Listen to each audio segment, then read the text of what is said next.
class 2022. Right, it's right here. Yeah. All right, what's up, everybody? I haven't seen you guys in like 3 weeks, and I'm actually really excited to jump back on the podcast. To be honest with you, I didn't even really do that much planning. So today we're kind of shooting from the hip as we always do, and we're going to kind of open it up with a question I got from a client earlier this week. Obviously, there's a lot of conversation in the new year with resolutions and goal setting and being able to set up realistic, actionable steps. So one of the questions we got from a client was, how do I set myself up with goals, small enough goals that are realistic that I can actually achieve, right? And, for some people that could sound like a very simple answer, but for a lot of people when it comes to goal setting, it's a pretty difficult thing on how to actually structure your goals so they can meet all these qualifications for the things that you need to do to actually achieve them, right? Because at the end of the day, if you're setting goals that are completely unattainable, it's going to be really, really demoralizing, and you're going to do what everybody else does and just end up starting over. And I had a client that literally just told me this in literally 30 minutes ago, saying that she's tired of setting the same resolution, right? Which means that, like, hey, maybe you should really reevaluate what you're setting as a resolution for yourself, because maybe it's not in alignment for what you actually want or the level of sacrifice or all the other things that we're talking about. So in previous podcasts, I've talked about this, making sure that your goals are still kind of in alignment with the amount of sacrifice that you're willing to give up in your life, right? Because at the end of the day, if you set a goal that is completely out of alignment with what you currently live in, or a life that you want to live, period, no matter what the goal is, there's a really, really good chance you're probably going to fail in the process of even trying to achieve that goal right off the bat, right? So I want to open up today with kind of how do I structure goals going into the New Year's with resolutions? How do I find things that are going to be, giving me structure for the goals so I can actually achieve these things, right? And at the end of the day, when you guys look at goals, there could be very big macro goals that maybe you have set up for the end of the year, and there also could be very kind of micro goals that are set up too. And I think it's really, really important to understand that you need to be setting up these micro goals inside of the big macro goal, because the small wins is really what kind of drives the progress and the motivation for us. And you guys have heard me say this if you've been following the podcast long enough, that motivation is a derivative of progress, right? So if you're doing something that's such a big overarching goal, if I'm like, hey, I want to make, $10 million a year, it's like, okay, that could be a realistic goal for me, but how long is that actually going to take me to get there? There's probably a really, really good chance, unless I have an incredibly good, lucky year, that I'm not going to make 10 million. So instead of me being demoralized by that or set off my high horse, I need to kind of reverse engineer that backwards, right? So we'll talk a lot about that in a second too. So I want to open up with my favorite way to kind of set up goals, and this is what we call SMART goals, and that's basically specific goals, measurable goals, attainable goals, realistic goals, and time-bound goals, right? This is something I've used for a long time as a coach, because I think when it comes to goal setting, it's very, very easy for a lot of people to just throw out these very vanilla things that I want to lose some weight, or I want to be happier this year. Or, it's very vanilla. There's not a lot of substance to it. So to kind of break that down from the top with SMART goals, and really we'll dissect all those things, and we'll talk a little bit more on some of the process of reverse engineering and some of the alignment things that we talked about just a second ago. So let's open up with specific goals, right? Number one, you have to remember, putting a goal out there in the planet and in the universe, into a social setting, into your relationship, or to yourself, obviously, it has to be something that's specific. Because if you set a goal that is no longer specific, you don't really have a target. You have just something that you're shooting for, but there's not really a target that you're aiming for. So the number one thing when we talk about specific goals is, for a lot of people, obviously for the sake of the conversation, for fitness stuff, it's losing weight, it's getting your diet back on track, it's making more money, it's being happier, it's spending more time with your family, it's whatever it is. But if we were to take the basic weight loss goal, I don't want to say I just want to lose weight. I want to say I want to lose 15 pounds of fat this year. I want to build 10 pounds of muscle. I want to drop 5% body fat, because then it gives you something very specific that you're aiming for, right? And with a specific goal, you then have a very clear target on what you're actually aiming for, versus I want to build some muscle, I want to lose some body fat, and I want to lose some overall weight. It's too gray. It's too vanilla, right? There's nothing for you. You're just shotgunning approach, and you're just basically saying, well, I hope it works. So that's number one. Number two, and this is something I talked about a lot, and I will continually talk about this forever, it has to be measurable. If you are not measuring what you're doing, my big thing is you should only be tracking what you're trying to hack, right? You can't hack it if you can't track it. So no matter what it is, the more things that you can put around that subject that become measurable for it, the better off you're going to be, right? Because, I'm going to use the weight loss goal as kind of my example for today. If I only use the scale for something of my goal trying to be leaner, of building muscle and losing body fat and losing some weight, the problem with only using the scale is I have really no idea how the composition of change has actually been, right? Am I actually building muscle? Am I actually losing body fat? It's easy to tell with the scale what the total body weight is, but also I don't know the other things. And then the things within the actual process that are going to require you to be tracked as well. And those also need to be specific, and I'll talk about that in a second. I don't want to get ahead of myself. Am I tracking my workouts, right? So the weights that I'm using, the times that I'm doing on my run, my pacing, the effort level, whatever, right? Am I looking at things like diet? Am I tracking, for some people, they might be tracking macros or calories. Some people, they might be,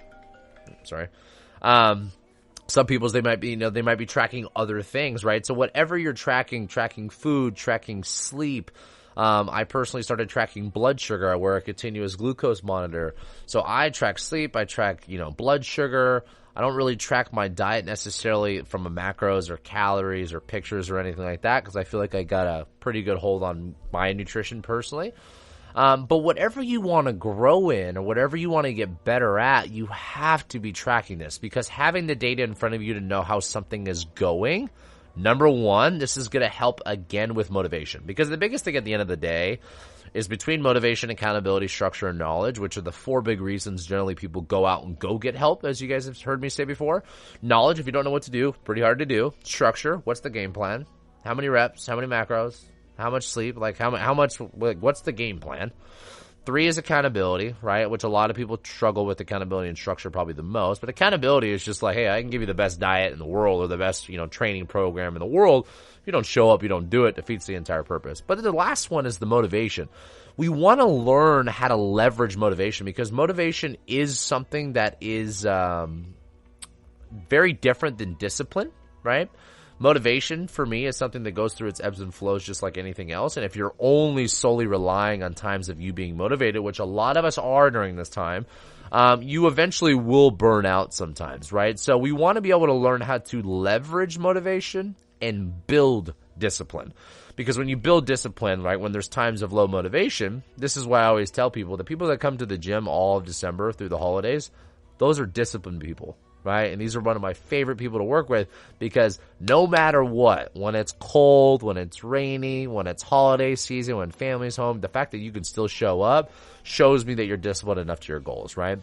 Now, not to really knock anybody down that's getting on, kind of jumping on the bandwagon in the January time, like a lot of us tend to, need extra motivation for the things that we've never really been good at or consistent with, and that's okay. So we want to learn also how to kind of leverage this motivation, right? So coming back to the motivation piece again, as always, like when you look at motivation being a derivative of progress, the more things that I measure, the more opportunities I have to actually see progress. Prime example, I want to lose weight, I want to build muscle, I want to lose body fat. And my blood sugar's gone down, my sleep has been improving, my energy's way better, my workouts, I feel stronger, I'm moving better, but the scale didn't really change the last 2 or 3 weeks. Most of us would only use the scale as basically saying, what I'm doing is not working. Most people obviously never achieve the resolution, and the reason why is a lot of what I'm talking about today is how they're actually setting the goals and the motivation, accountability, structure, and knowledge behind the goals that are set, But I think you have to remember that if you're not measuring as much as you possibly can, whatever the goal might be, there's a lot of missed opportunity to leverage the energy and the motivation that we could be stacking on top of itself. So yes, I want to build discipline. You should be focusing on building discipline, but also why not use motivation as an extra point of leverage for us? So if we can help encourage by having more motivation by, motivation and accountability are kind of tied into each other. One of the things that I always tell people is track as much as possible, because that's going to help show progress in maybe different areas that you maybe originally didn't think about actually even being a possibility and to improve in. Number two is then really kind of stacking community around it, right? Putting things in a social setting. If you're setting a goal to yourself, it's easier to break it. But if I tell my girlfriend, if I tell my parents, if I tell my coworkers, if I post it on social media, the more times that I put it out there, I actually make it bigger than just myself, because I don't want to embarrass people around me. And I also don't want to look, not that necessarily I'd be embarrassed by, but I don't want to look like a fool.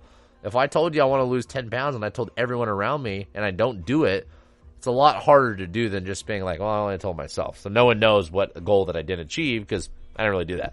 So throwing it out there into the environment's a really important piece as well. So coming back to all these things that I'm breaking down, like, we want to set up as much as we can environmentally and community-wise to help with accountability, to help build motivation.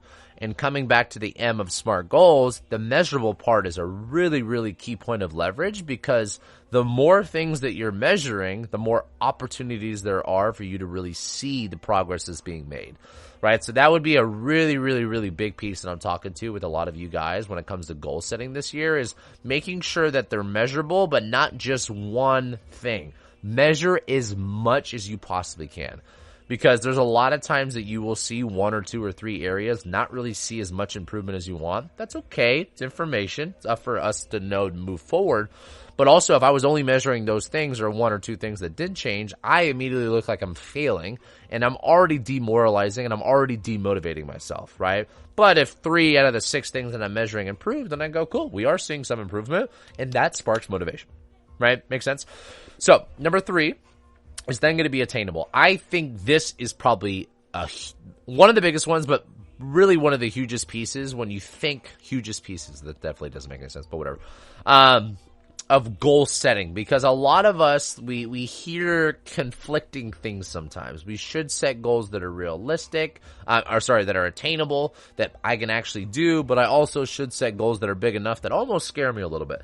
And this is probably a little bit different within itself, right? So what I mean by that is, yes, we want to set attainable goals, something that is actually like that you can accomplish in itself. But I also want to set things that are kind of just outside that threshold, but those might be more of the macro goals, right? So to kind of break this down is, if I set a goal for myself that I want to, coming back to the weight loss goal, I want to lose 20 pounds by the end of the year. It's like, okay, we'll break it up into multiple parts, right? So how much weight do we have to lose a month for that to happen? Well, if I take 20 and divide it by 12, it's like, okay, it's going to be 1 point something pounds. Let's just call it 2 pounds to make math easy. I got to lose an average of 2 pounds a month, right? Which is half a pound a week, which is a really, really, really attainable pace, right?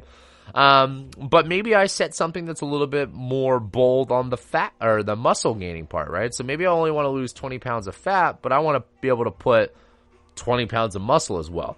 That might be outside of the threshold of what we would consider the norm, right? Most of us are told, like, hey, by the book, we can gain a pound of muscle a month, right? Which would be 12 pounds by the end of the year. And I said I want to do 20, right? That might be something that's less attainable because it's less realistic, and that's kind of going to lead us into this next part as well. But I also think it's good to kind of push that boundary, right? Because you want to set something that really, really forces you to push the tempo and push the pace of what you're doing. Because if you're always setting these very low-level goals, sure, it's good enough because it's going to be attainable. It might be good enough because it's possible for you to do and you're stacking those wins. But at the end of the day, most people are never consistent enough to be able to play the long game, even though that would be my goal for everybody. So when you look at planning goals, remember, think about there should be long-term goals. There should be short-term goals. They don't necessarily need to be all within a year. You could have a 5-year goal. You could have a 10-year goal. Like I had, from a business standpoint, I remember when I was 21 years old, I remember sitting in the parking lot of Bay Club, and I told myself, okay, I want to make 6 figures by the time I'm 23 as a coach. And I want to open a business by the time I'm 25, right? And I want to have the business or worth $1 million by the time I'm 30. I told myself all those things at 21, and I accomplished all 3 of those things. And the third one, the $1 million run rate, sounded super unrealistic to me at the time, because I was making like $40K a year at that time, right? So it's something that I had to just work towards and reverse engineer. And how do I do that? And obviously it took me having a fantastic team and building a solid business over the course of the last 5 years, and surrounding myself with the right people, and on top of my own personal training and other coaching things that I have on top of the business. And, I finally got it, but it didn't sound attainable to me. And it also was 9 years away from the time that I was setting it for myself. So when you guys are setting goals, don't be afraid of these big goals. Understand that there should be some flexibility inside of them, because a lot of us, including myself, things change, priorities change, goals change, and that's okay. But the micro goals, they should be attainable, right? And that's going to kind of lead us into this next one, which is realistic. I think attainable and realistic are probably as close to a synonym as you can almost get. But when you think about realistic goals, this comes back to the big thing. A lot of people are demoralized due to the fact that it's not realistic enough. It's not attainable. It's not realistic. Like if you're making $50K a year and you said, okay, I want to make $5 million this year, you better literally change the entire vehicle that you're working in, or the entire process that you're doing, because what you're doing compared to what you want is not even close, right? And that's going to be a big piece. It's like, okay, well, how do I take a business and 100x it? Most businesses never 100x ever in their entire life. So setting something that's attainable, but setting something that's also realistic is a big, important piece to setting goals. Because once again, we're going to come back to this motivation piece again. We want to build motivation. There is nothing more stressful, there's nothing more demoralizing and demotivating than having something that you continually fail over and over and over and over again. And if you continually feel like in the past you have set goals that you failed every single time, then maybe they're not that attainable. Maybe they're not that realistic. And you should lower the bar a little bit, just build some confidence back, and start to stack the wins, right? Because until you start really building momentum and stacking wins, you don't deserve the right to continually set big goals if you've continually failed. Now that goes the opposite for the opposite scenario. If you are someone that is constantly really checked off small wins, but you are setting maybe lower level, less, attainable and realistic, obviously, but they're not as dramatic, then maybe you're the person that I'm going to encourage to let's set the bar a little higher this year. Right? Let's do more than what you think you did, because obviously you are completing and accomplishing all these goals, but maybe it's not big enough for us to really push that tempo, right? And that's going to be a huge piece when we look at all this stuff, is when I want to squat, 300 pounds on a front squat and someone's doing 100 pounds, okay, that's a pretty lofty goal. Is it possible? Yeah. Is it realistic? For some people, it might not sound like that, but it is attainable, right? And if you really, really set the bar that high and you really focus on those things, that's going to be a big piece, and that could be something that you definitely can accomplish, right? So always think about that. The last one of SMART, so we have specific, measurable, attainable, and realistic. The last one is time-bound. I think this is a vital piece when you look at how you structure the goal, right? So what I mean by that is having something that's specific of losing, building 20 pounds of muscle this year. Time bound is saying, hey, I want to build 20 pounds of muscle this year, right? The difference between not having something that's time bound is I want to build 20 pounds of muscle, but there's no time frame behind it, right? The time frame gives you structure. Because then when you go, which the next part we'll talk about of kind of reverse engineering it, when you go to reverse engineer a macro goal with structure and a timeline, it's a lot easier to break down. If it's not time bound, you're not really putting any urgency behind it, right? And this is something I talk to even, in sales and marketing to the team, but obviously for coaching from a goal setting standpoint, is you need to have timelines for everything you're doing. If not, once again, it's a very vanilla goal. It's a very gray area that you're shooting at, and there's not a specific target. The timeline, the time bound really gives you something to go, okay, I want to be able to do X amount of things within the next 12 months, right? Divide that by 12. That's what I need to be able to do every single month, right? That's my target. And inside of that, every week, that's what this is going to be accomplished, right? And whatever the goal might be for yourself, more time with your family. How do I measure that? Well, if I measure something like that, I would say, well, I took 5 days of vacation last year, and I want to 3x that. I want to take 15 days off of my family. Cool. There's something that's measurable, specific, it's attainable, realistic, and also time bound. I want to be able to do it within this year, right? And if we want to either do all 15 days as a vacation as a family in a row, or do I want to break this up in 2 parts? No, I want to do 2 week-long vacations. One in the first 6 months, and the second one in the back 6 months of the year. Cool. That's time bound, right? Having time bound things, that's going to be a big thing, right? So SMART goals, specific goals, measure them, measure as much as you possibly can, make sure they're attainable, realistic enough. And the last part, obviously, is making sure that they're time bound, right? Because the time bound is really the thing that kind of glues in the fencing to give you structure to know what you're doing and how to reverse engineer it, right? Which is my last part right here. Reverse engineering goals is something that I personally have used for a very long time because I kind of come from this boat of being someone that likes to set big goals and figuring out how to get there by reverse engineering it, right? So if I do want to deadlift 500 pounds, or if I do want to make X amount of dollars, or I do want to, open up X amount of locations, or whatever the goal is for me, it's like I set the goal and I set the intention of saying, okay, well, this might be my big macro goal. Now, how do I build all these micro goals inside of it that actually get me there, right? And that requires you, A, setting a big goal, and B, working backwards. A lot of people try to go the other way around. They go, okay, well, what's the first bridge that I need to cross?